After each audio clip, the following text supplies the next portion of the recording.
Hello everyone, welcome back to our another blog. I hope তোমরা সবাই ভালো আছো আর আমরাও ভালো আছি। পিঙ্কি অফিস ব্লগে তোমাদের সবাইকে ওয়েলকাম। আজকে হচ্ছে সানডে, সকাল সকাল বেরিয়ে পড়েছি একটু ননদের বাড়ি যাওয়ার উদ্দেশ্যে। ননদের বাড়ি হচ্ছে ব্যান্ডেলে। আগের একটি ব্লগে তোমাদের শেয়ার করেছিলাম আমার ব্যান্ডেল যাত্রাটা, তো এবারে আবার নেক্সট টাইম আবার করছি, কারণ আগের বারে মাম্মাম যেতে পারেনি, এবারে মাম্মামকে সঙ্গে নিয়ে যাচ্ছি। তো দেখো আমাদের ময়দানটা একদম ফাঁকা ফাঁকা হয়ে আছে, একদমই ফাঁকা, কোনো গাড়ি ঘোড়া খুব একটা নেই। সানডে একদিকে ভালোই হয়েছে। আর এই দেখো মেট্রো আজকে বন্ধ আছে, সানডে করে মেট্রো আর কি বন্ধ থাকে। তো আমরা এখান থেকে এখন বাসে উঠে যাব। বাসে প্রায় 5 মিনিট লাগবে, হাওড়া স্টেশন পৌঁছে যাব। তো চলো জার্নিটা শুরু করা যাক। তো আমরা এখন বাসে বসে গেছি। বাস একদমই মানে ভর্তিও না আর ফাঁকাও না, মোটামুটি রয়েছে। তো মাম্মা মামি ওর বাবা সবাই দেখো বসতে জায়গা পেয়ে গেছি। এখন এইটা হচ্ছে ব্রিজটার উপর দিয়ে যাচ্ছি। আর দেখবে এই ব্রিজটার উপর দিয়ে গেলে আমাদের স্কুলটাও দেখা যায়, ওই যে স্কুলটা দেখা যাচ্ছে।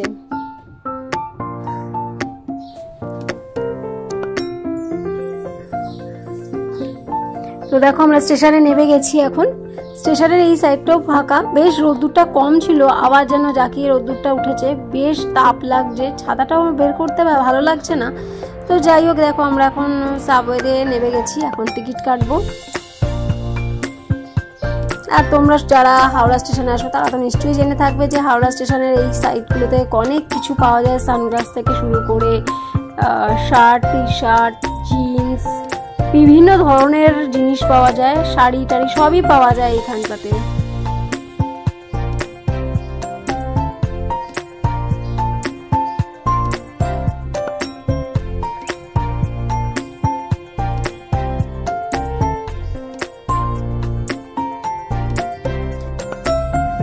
তো আমরা এখন টিকিটটা কেটে নেব।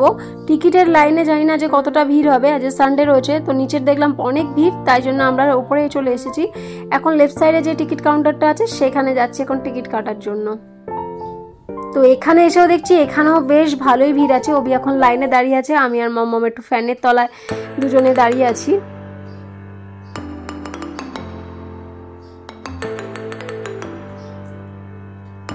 কখন ট্রেন আছে খুব একটা আমাদের এখনো জানা নেই। যাই হোক, দেখো ছবির টিকিট কাটা হয়ে গেছে।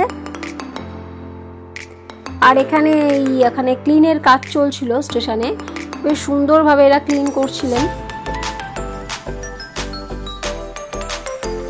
ও কপালটা আজকে ভালোই ছিল, দেখো এখানে ট্রেন আমাদের জন্য দাঁড়িয়েই রয়েছে। এখানে অ্যানাউন্সমেন্ট করলো 1:15-তে ট্রেন ছাড়বে।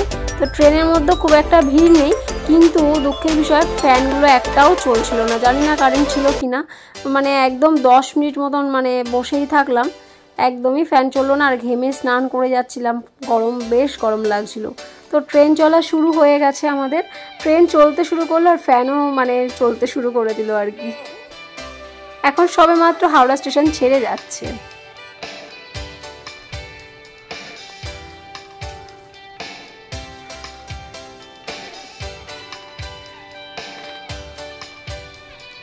আর আমাদের হাওড়া থেকে ব্যান্ডেল যেতে 16টা স্টেশন পড়ে। মামাম সব কাউন্ট করতে করতে যাচ্ছে স্টেশনগুলো।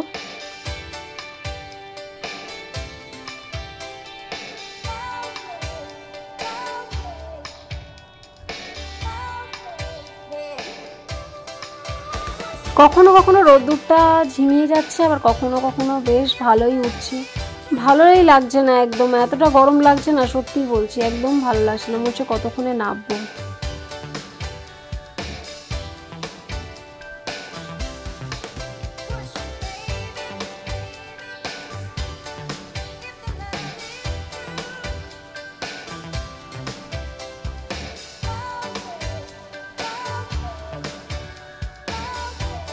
তো ফাইনালি আমাদের স্টেশন চলে এসেছে, এবারে আমরা নামবো।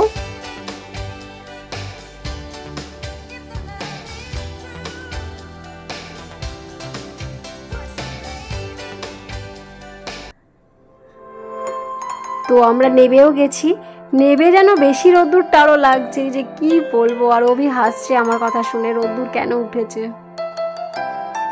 তো আমরা যে ট্রেনটা আসলাম সেই ট্রেনটা বেশ নতুন, বেশ সুন্দর দেখতে, কিন্তু ট্রেনটা দেখতে পাচ্ছ, এই ট্রেনটা করেই আমরা আসলাম। এখন এখন আমাদের সোজা হেঁটে যেতে হবে, তারপর আমরা আবার ওখান থেকে টোটো বা অটো যা হোক নিতে হবে। তো মামামের তো কিছু দেখলেই খেতে ইচ্ছা করে, তাই ওর জন্য ভাবলাম অরেঞ্জ জুস বা মাজা টাইপ কিছু নেব। ওর আবার লস্যি পছন্দ হলো, নতুন উঠেছে এটা স্ট্রবেরি লস্যি, তো জানি না খেতে কেমন হবে। তো এখন আমরা সাবওয়ে দিয়ে এখন নিচে যাচ্ছি।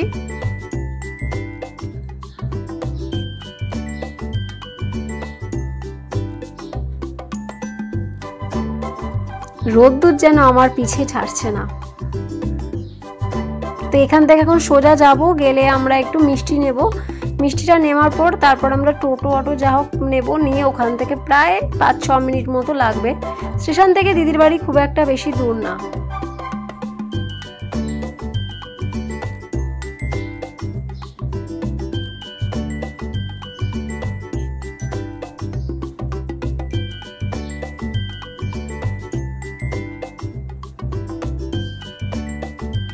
তো আমরা চলে এসেছি মিষ্টির দোকানে। এখন এই দোকানের মিষ্টিগুলো বেশ ভালোই হয়। তো আজকে আর রসগোল্লা নিইনি, ওরা সন্দেশ খেতে দিদি খুবই ভালোবাসে, সেই জন্য নিলাম সন্দেশ। আর এই যে টোটো এখানে দাঁড়িয়েই ছিল, টোটোতে আমরা এখন উঠে গেছি। এই যে মাম্মাম এখন খাচ্ছে লস্যিটা, খেতে কেমন ওই জানে, ও বলছে খেয়ে ভালোই লাগছে।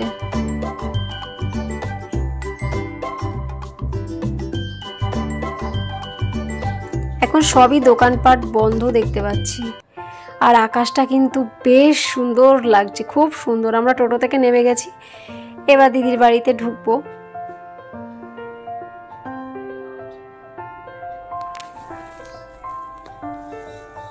তো চলে এসেছি বাড়িতে, একটু ফ্রেশ হয়ে ওদের বড় একটা বাগান আছে সেখানেই চলে এসেছি। এবার এখন খাওয়া দাওয়া করব, করে তারপর তোমাদের একটু বাগানটা দেখিয়ে নেবো। তো দেখো দিদি রান্না অনেক কিছুই করেছে আজকে, কাতলা মাছ করেছে, চিংড়ি করেছে, টক ডাল, ভাজাও করেছে অনেক রকমের, সেগুলো আমি কোনোটাই নিইনি। আর দিয়ে দিয়েছে এখানে মিষ্টি।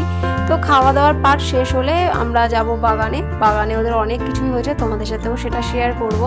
আর দিদি রান্না খুবই ভালো করে, মানে একটা মাছের তেল দিয়ে একটা রেসিপি করে, সেটা আমি কখনোই খাই না, আমার একদমই পছন্দ হয় না।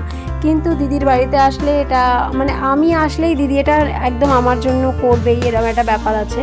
তো সেটা দিয়েই মনে হচ্ছে শুধু ভাত খেয়ে নেবো এরকম মনে। আর খিদেও না খুব পেয়ে গিয়েছিল, সেই জন্য আগেই খেতে বসে গিয়েছি।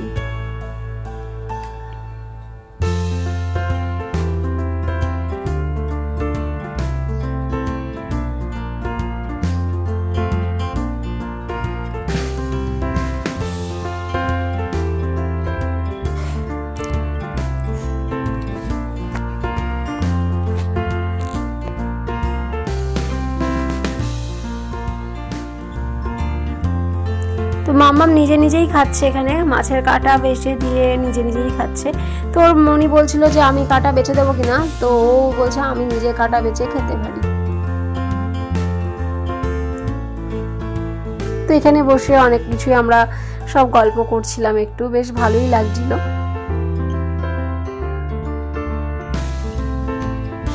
তো দেখো আমাদের খাওয়া শেষ, আমরা চলে এসেছি বাগানে। প্রথমেই দেখো লঙ্কা গাছে লঙ্কা একটা দেখা যাচ্ছে, দিদি বললো যে এই গাছটা নাকি একদম ঝাড় হয়েছিল লঙ্কার, প্রচুর লঙ্কা হয়েছিল।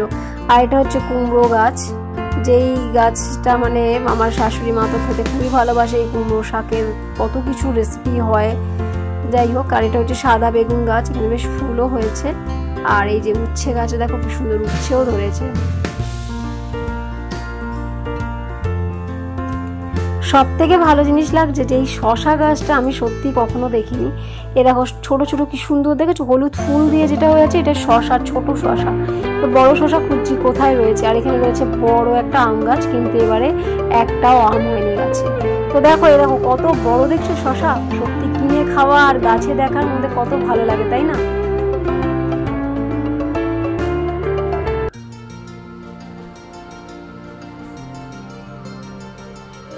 আর এখানে আর এরা এখানে পায়রাও পুষেছে, কি সুন্দর হোয়াইট পায়রাটা, তো ভীষণই ভালো লাগছে। মাম্মাম তো বলছে আগে ফটো তুলে নাও। আর এই পেঁপে গাছটা যে দেখছো, এই পেঁপে গাছে পেঁপেগুলো এত মিষ্টি হয় যে কি বলো। আর মাম্মামের এত আনন্দ হচ্ছে, ও মানে দৌড়ে আর শেষ করতে পারছে না মনে হচ্ছে। আর এই জবা গাছটায় জবা ফুল হয়, ভীষণ বড় বড় জবা ফুল হয়, লাল লাল, খুব সুন্দর। আর এখানে রয়েছে লেবু গাছ, লেবু গাছে লেবুও হয়। আর এই যে লজ্জাপতি গাছ, অনেক দিন পর এই গাছের দেখা মিললো। তো এখানে টাচ করলে তোমরা হয়তো জেনেই থাকবে, টাচ করলেই গাছের পাতাগুলো বন্ধ হয়ে যায়। তো মাম্মাম প্রথম দেখলো, ওর একদম মানে খুব এক্সাইটেড হয়ে গেছে, বলছে বাড়িতে নিয়ে চলো, এই গাছটা আমরা রাখবো বাড়িতে গিয়ে। আর এখানে হচ্ছে এই চাল কুমড়ো গাছ। আরো ওই সাইডটা অনেক গাছ ছিল, কিন্তু আমি ওই সাইডটা একদমই যেতে পারিনি, ওইদিকে এত মশা ছিল না যে কি বলবো। আর এই যে মাম্মাম দেখো গাছ থেকে কেমন ফুল তুলছে।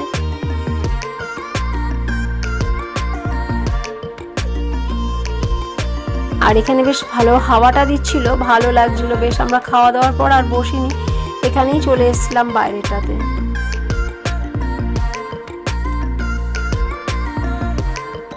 সব থেকে ভালো লাগছিল এই ইয়েলো ফুলগুলো, জানি না এগুলো কি একটা নাম বললো দিদি, আমি ঠিক বুঝতে পারলাম না, কিন্তু ফুলগুলো এত সুন্দর হয়েছে না, খুব ভালো লাগছে কিন্তু দেখতে।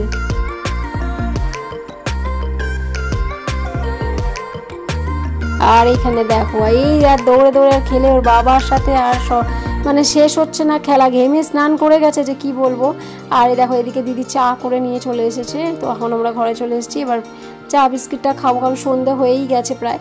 এবার আমাদের ট্রেনের টাইমে আমরা আবার বেরিয়ে যাব, কারণ আমাদের আবার ফিরতে হবে। দিদি চাটাও করেছিল, খুব সুন্দর চা। আমি জেনারেলি খাই না, কিন্তু দিদির কাছে এলে চাটাও আমাকে খেতেই হবে, এরকম একটা ব্যাপার আছে। তো দেখো আমরা এখন বেরিয়ে গেছি টোটো নেব বলে।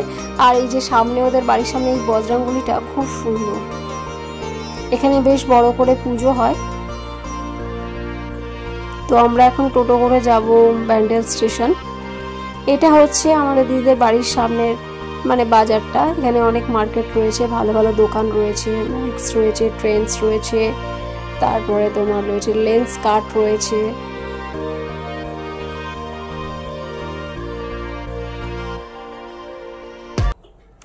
তো আমরা স্টেশনে চলে গিয়ে এসেছি। এবারও আমাদের লাকটা খুব ফেভার করেছে, দেখো আমাদের জন্য ট্রেন ওয়েট করছে এখানেও। তো খুব ভালোই হলো, আর ট্রেন পুরো ফাঁকাই ছিল।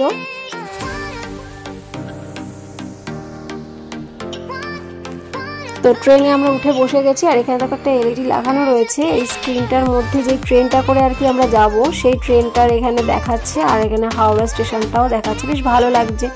এটা এখন বেশ নতুন সিস্টেম করেছে, বেশ ভালোই লাগছে। আর মামামে দেখো না ঘুম পেয়ে গেছে, আর ও সারাদিন ধরে কুস্তি করেছে, আর ভাল লাগে। শুধু ট্রেনে বসে বলছে কখন বাড়ি আসবে, কখন বাড়ি আসবে। তো আমরা এখন দেখো হাওড়াতে ঢুকে গেছি। এখন হাওড়াতে ঢুকলে কি হবে, লিলুয়ার স্টেশনটা পার করার পর বেশ অনেকক্ষণই ট্রেন দাঁড়িয়ে থাকে, এটাই হচ্ছে একটা প্রবলেম। কিছুই করার থাকে না, লাইনটা ঠিক না হলে মানে স্টেশনে ঢুকতে পারা যায় না।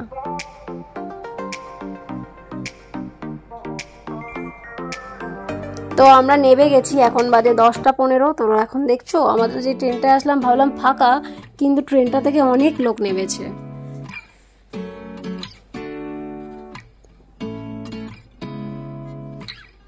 হাওড়া এমনি সবসময় জনবহুল এলাকা, সবসময় এখানে লোকজন থাকে।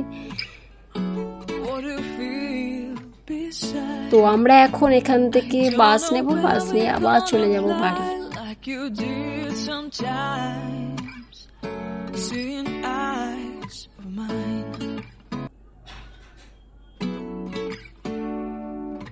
তো আমরা এখন বাসে উঠে গেছি। ভিডিওটা এখানেই শেষ করছি। ভিডিওটা ভালো লাগলে লাইক করো, কমেন্ট করো, শেয়ার করো। আর আমার চ্যানেলে যারা নতুন আছো তারা অবশ্যই আমার চ্যানেলটাকে সাবস্ক্রাইব করে দিও। দেখা হবে নেক্সট ব্লগে।